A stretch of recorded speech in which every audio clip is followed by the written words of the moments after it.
It starts with clarity, and that's something we haven't always had around this team in past years. But right now, there's direction inside the building. The first big piece of news revolves around Mike Kafka. After the Seahawks won the Super Bowl, rumors began circulating that they could look to hire him as their next offensive coordinator. That speculation picked up steam quickly, and for a moment, Lions fans had every reason to feel uneasy. Losing continuity on offense after everything this team has built would have been a tough pill to swallow. But that scenario is officially off the table. Seattle has hired their offensive coordinator, and it is not Mike Kafka. He is staying in Detroit, and that matters more than people realize. There's a belief internally that Kafka can help maintain the hunger, the intentionality, and the will to win that defined the offense. When you bring in a coach who understands the game from a player's perspective, it changes the dynamic in the room. His ability to design exciting concepts and create opportunities within structure is expected to be beneficial for Jared Goff. Continuity for a quarterback is everything, and keeping KFK ensures that the foundation of this offense remains steady. That's not just good news, that's stability in a league where stability is rare. Now shift the focus to free agency, because there are clear areas this team needs to address. The offensive line has been the strength of this roster when the Lions are at their best. As Jason Garrett pointed out, when this team is rolling, they control the line of scrimmage, they run the football, they force defenses to respect play action. That identity has to return. And that's why the potential targets mentioned from C.com are interesting. One name is Austin Hooper from the Patriots. This would not be about replacing Sam Laporta,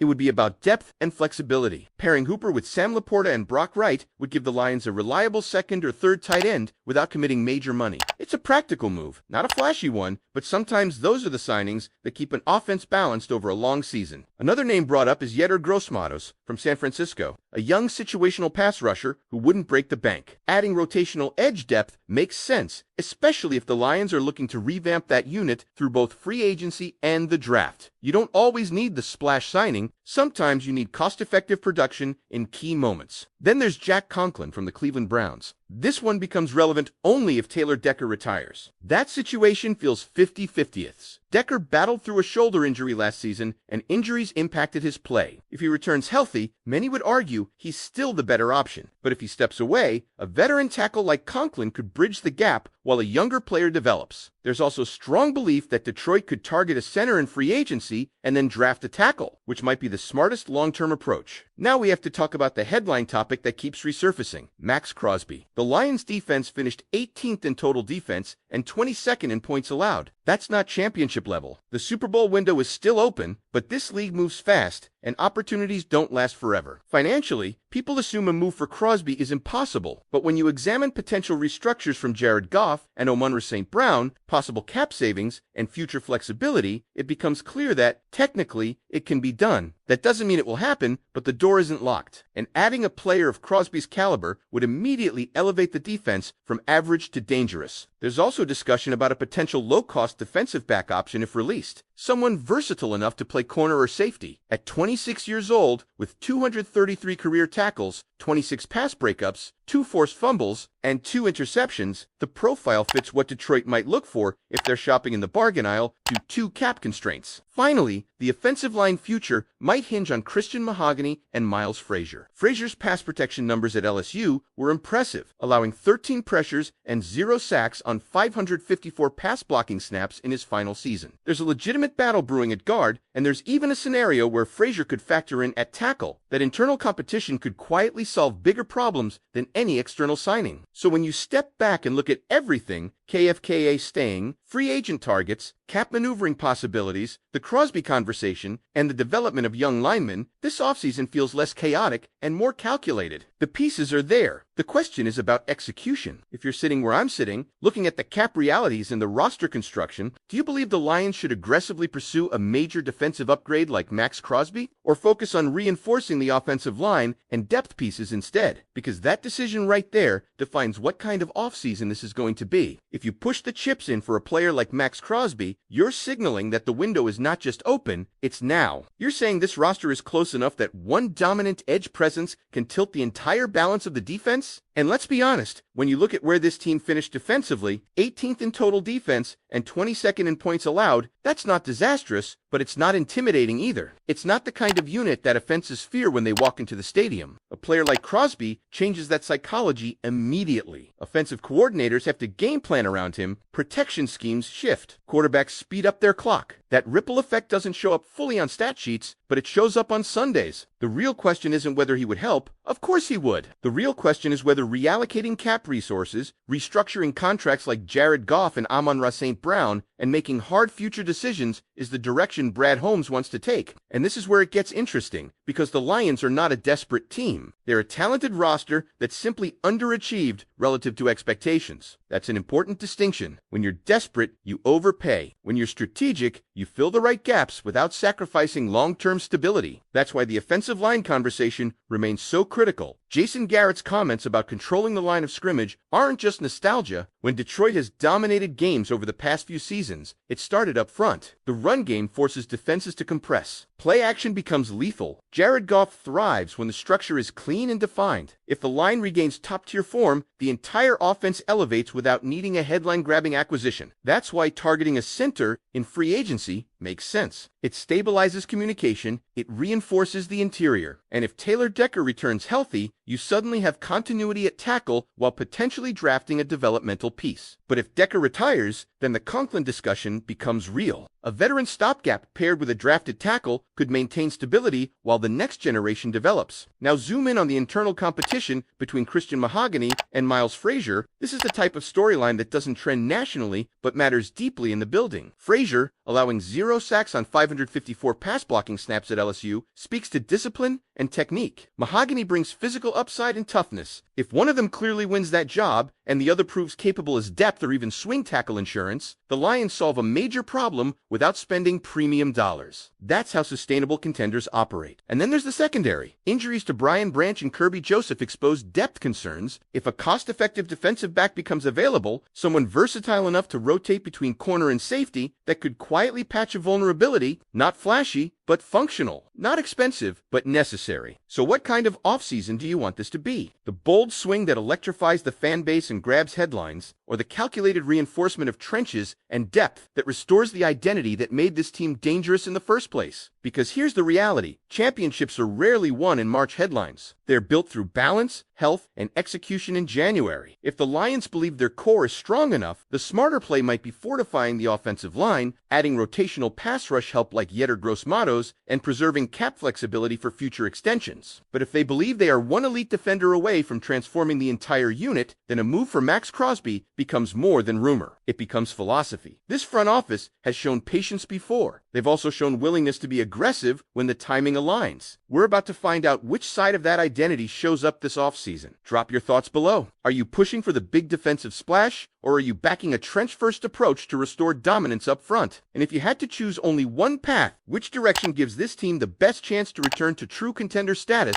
And the more you think about it, the more you realize this isn't just about one player or one position. It's about identity. Over the last few seasons, when the Detroit Lions were at their absolute best, they dictated games. They didn't react. They didn't adjust late. They imposed their will early. That starts up front, and that's why everything keeps circling back to the offensive line and defensive front. If the Lions choose to prioritize the trenches, that signals belief in internal growth. It says they trust Jared Goff with continuity. It says they believe Amon-Ra, Brown, Sam, Laporta, and the core of this offense can produce at a high level if properly supported. It says the solution to last season's inconsistency isn't a complete overhaul, but refinement. But here's where it becomes layered. You can reinforce the offensive line and still make a defensive splash. The cap gymnastics discussed earlier, restructures, future savings, potential cuts after the season, create flexibility beyond what fans initially assume. The key is timing. Not every move has to happen immediately. Sometimes the biggest moves come after June. Sometimes patience creates opportunity. The defensive struggles weren't just about talent, they were about finishing. Too many drives extended too many moments where pressure didn't get home. Adding a situational pass rusher like Yetur Gross-Matos gives depth, but it doesn't transform the fear factor. Max Crosby does. That's the difference between improvement and transformation. But transformation comes at a cost. And that cost isn't just financial, it's future flexibility. It's the ability to extend younger players. It's insurance against injuries, and this roster has already experienced how quickly injuries can test depth, especially in the secondary with Brian Branch and Kirby Joseph. That's why the idea of a cheap,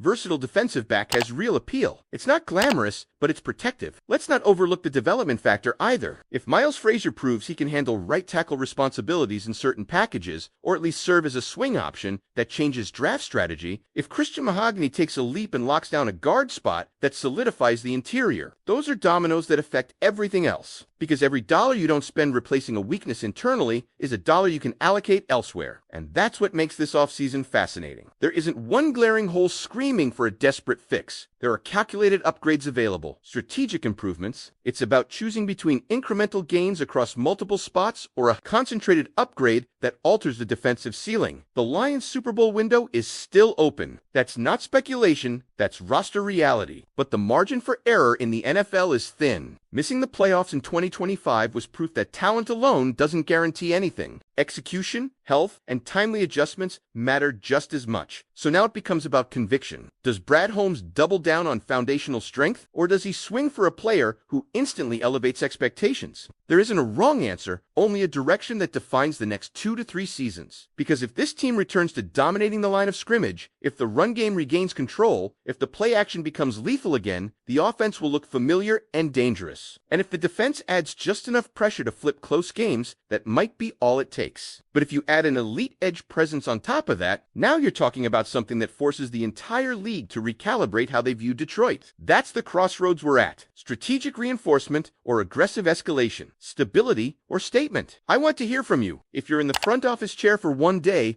what's your priority? Do you secure the trenches first and trust development? Or do you make the move that shakes the conference? And here's another layer that can't be ignored. Leadership continuity. Keeping Mike KFK in Detroit isn't just about play design, it's about maintaining the tone inside the offensive meeting rooms. When a system changes even slightly, timing shifts, language shifts, adjustments take weeks, sometimes months, to fully settle. By avoiding that disruption, the Lions eliminate one major variable heading into the season. That kind of stability matters when you're trying to bounce back from a year that didn't meet expectations. Now think about Jared Goff in this equation. Quarterbacks thrive in rhythm. They thrive when terminology doesn't change, when their coordinator understands what they see at the line, when adjustments are collaborative rather than corrective. KFK staying means the offense doesn't reset, it evolves. That's a huge distinction. An evolution builds on strengths. A reset risks temporary regression, but stability alone won't fix defensive inconsistency. The Lions were competitive, but not dominant. They flashed, they pressured, they made plays in stretches. But elite defenses don't operate in stretches, they operate in standards. That's where the Max Crosby discussion continues to hover. Because when you insert a high-level edge rusher into a defense that already has pieces, you aren't rebuilding, you're amplifying. Still, there's wisdom in not forcing a move. If the cost